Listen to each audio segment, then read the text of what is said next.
Հավատքի բանկի գրքույկը Չարլզ Սպերջեն, օր փետրվարի 19։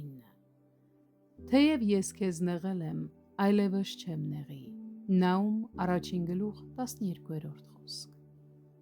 Ամեն նեղությունն իր սահմաններն ունի։ Աստված ուղարկում է այն, և Աստված վերցնում է այն։ Դուք հառաչում եք և ասում, երբ է սա ավարտվելու։ Հիշեք, որ տառապանքը անպայման և վերջնականապես կավարտվի, երբ այս խեղճ երկրային կյանքն ավարտվի։ Եկեք լուռ սպասենք և համբերատարությամբ դիմանանք Տիրոջ կամքին, մինչև որ նա գա։ Իսկ մինչ այդ, մեր երկնային Հայրը վերցնում է գավազանը, երբ այն կիրառելու իր նպատակը լիովին իրականացված է լինում, երբ նա խրատով հեռացնի մեր անմիտությունը, այլևս հարվածներ չեն լինի, կամ եթե նեղությունը ուղարկված է մեզ փորձելու համար, որպեսզի մեր շնորհները փառավորեն Աստծուն,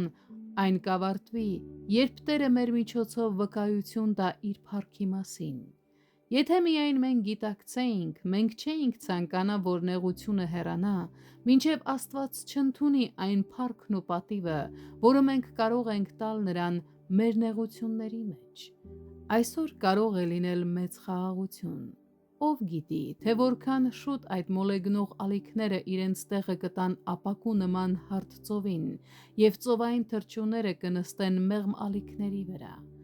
Երկար նեղություններից հետո մտրակը կախվում է պատից, և ցորենը հանգստանում է շտեմարանում։ Հնարավոր է, որ մի քանի ժամ անց մենք լինենք նույնքան ուրախ, որքան հիմա տխուր ենք։ Տիրոջ համար դժվար չէ գիշերը դարձնել ցերեկ։ Նա, ով ամպեր է ուղարկում, կարող է նույնքան հեշտությամբ մաքրել երկինքը։ Ուրեմն եկեք քաջալերվենք, քանզի առջևում ավելի լավն է։ Եկեք նախապես երգենք հալելույա։